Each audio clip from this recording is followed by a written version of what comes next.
Hello everyone, welcome to English Shorthand classes. Exercise 24.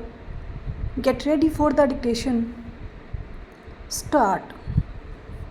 This year we have commemorated the 75th anniversary of the Dandi March, inspired and led by Mahatma Gandhi in a variety of ways. Thousands of admirers and followers of Gandhiji from India and overseas reenacted the famous Dandi March. Many congressmen and women inspired by the leadership of Sonia Ji participated in this historic reenactment. Our government issued special commemorative postage stamps. I am very happy that today we meet here to issue special commemorative coins. I compliment my colleague, the Finance Minister, for the initiative he has taken in this regard. We all salute Mahatma Gandhi for the courage of his conviction and the power of his symbolism. Holding up a fist of salt from the soil of Mother India, Gandhiji made British rule unpalatable. It was a historic moment in the creation of free India. I have spoken on several occasions during this year on the significance of Dandi March. The Dandi March was not only a march for independence, it was also a march for the uplift of the poorest of the poor, the emancipation of women and their empowerment, the removal of untouchability, the assertion of the right of our people over the natural resources of which they are the inheritors and owners, the establishment of unity of people professing diverse faiths, and above all, it was a march for our spiritual regeneration. It was also a march of unity of all Indians, irrespective of caste and religion, language and reason.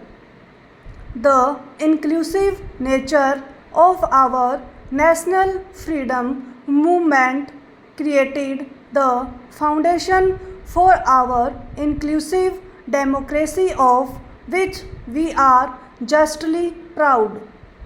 By following Gandhiji's life and deeds, by recapturing the spirit of his ideas like Dandi March, we can build the India of Gandhiji's dream, an inclusive and prosperous India. In celebrating the anniversary of the Dandi March, we must remember that our leaders wanted to free us from foreign rule and from a mindset of dependence. They wanted each one of us to stand for our own rights and take pride in our being Indians, the children of Mother India. The India of self-reliance is important even today.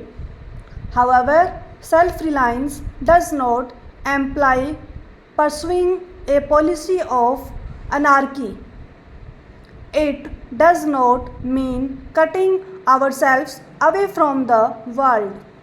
Self-reliance in the modern world implies the ability to pursue one's interests with self-confidence and faith in one's own capabilities.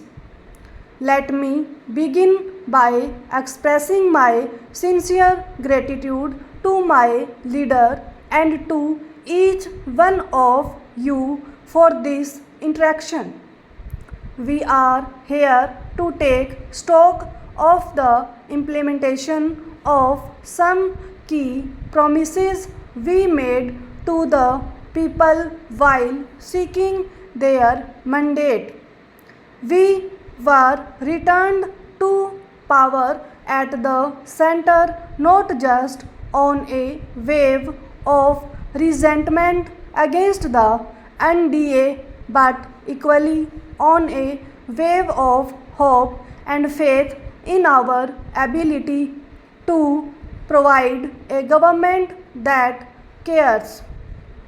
It was a positive vote for a secular and a liberal government, a forward-looking and modernizing government, an inclusive and transparent government.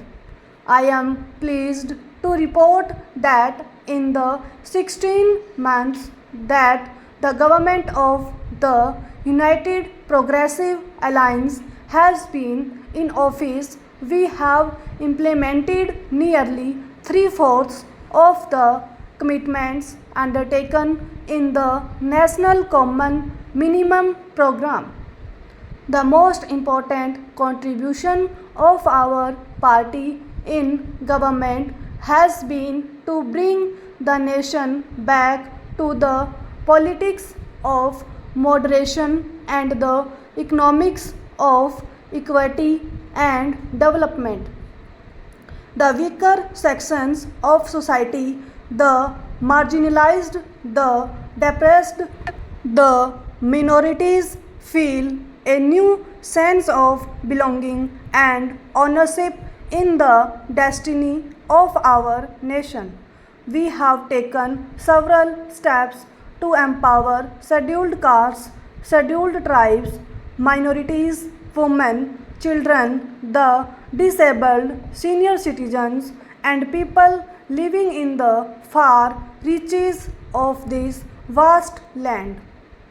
A bill to provide for reservation of posts in civil services has been introduced. We have taken several steps to ensure that commitments already made in respect of the empowerment of scheduled castes and scheduled tribes are fulfilled in a time-bound manner. A group of ministers on Dalit affairs is monitoring our efforts to promote the welfare of scheduled castes. The Department of Personnel is closely monitoring fulfillment of quotas in government jobs at the center. I urge state governments to also pay special attention to fulfillment of commitments to Dalits and tribals at the state level. The central government will make sure that at least 80% of the vacancies in SC/ST reservation quota jobs in government will be filled on a time-bound basis. Scholarships for higher education for SC/ST students have been significantly increased. A high-level committee is putting together information on the social and economic status of the minorities in India. We have also taken steps to economically and socially empower the minorities and widen education and employment opportunities for SCs, STs and minorities in the private sector. We propose to come forward with a new 15-point program for the welfare of minorities with specific timelines and targets in the future. Stop.